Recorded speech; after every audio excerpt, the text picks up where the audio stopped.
নমস্কাৰ সাংবাদিক মিনাল কুদ্দুছক আক্ৰমণ কৰা ঘটনাৰ লৈ ইতিমধ্যে প্ৰতিক্ৰিয়া ব্যক্ত কৰিছে বিধায়ক ৰেকিবুদ্দিন আহমেদে ৰেকিবুদ্দিন আহমেদে দিল্লীৰ প্ৰায় ইতিমধ্যে প্ৰতিক্ৰিয়া ব্যক্ত কৰিছে সামাজিক মাধ্যমত তেওঁ উল্লেখ কৰি কৈছে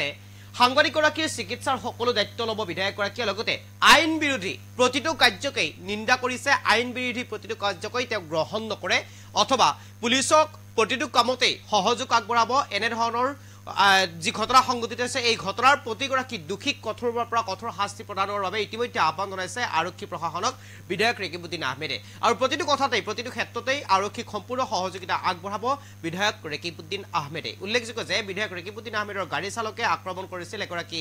সাংবাদিকক নিজৰ বাসগৃহৰ সন্মুখত আৰু তাৰ পিছতেই এতিয়া দিল্লীৰ পৰা প্ৰতিক্ৰিয়া প্ৰকাশ কৰিছে বিধায়ক ৰেকিবুদ্দিন আহমেদে এই মুহূৰ্তত সবিশেষ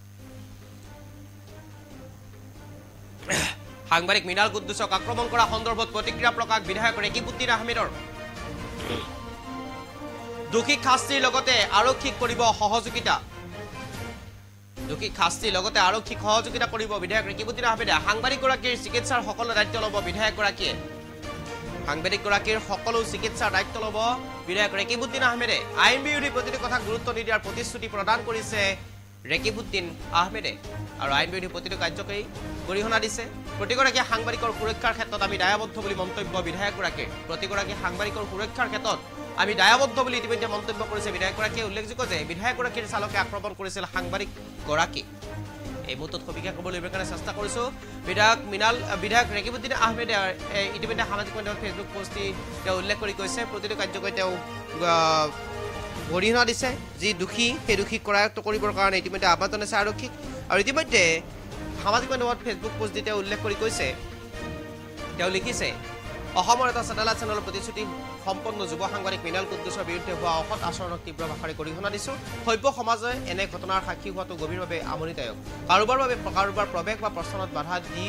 হওক বা হিংসাৰ আশ্ৰয় লৈ হওক আইনখন নিজৰ হাতত তুলি লোৱাৰ অধিকাৰ কাৰো নাই আমি কেতিয়াও আইন হাতত তুলি লোৱা কোনো পক্ষকে সমৰ্থন নজনাও এনে কাৰ্য সম্পূৰ্ণ গ্ৰহণযোগ্য নহয় মোৰ সম্পূৰ্ণ বিশ্বাস যে প্ৰশাসনে এক ন্যায্য তদন্ত কৰি দায়ীসকলক জবাবদিহি কৰি উপযুক্ত শাস্তি প্ৰদান কৰাটো নিশ্চিত কৰিব মই আন্তৰিকতাৰে কামনা কৰিলো মিনাল কুদ্দুছৰ আশু আৰোগ্য যাতে তেওঁ পুনৰ সাংবাদিকতাৰ কৰ্তব্যলৈ ঘূৰি যাব পাৰে লগতে সকলোকে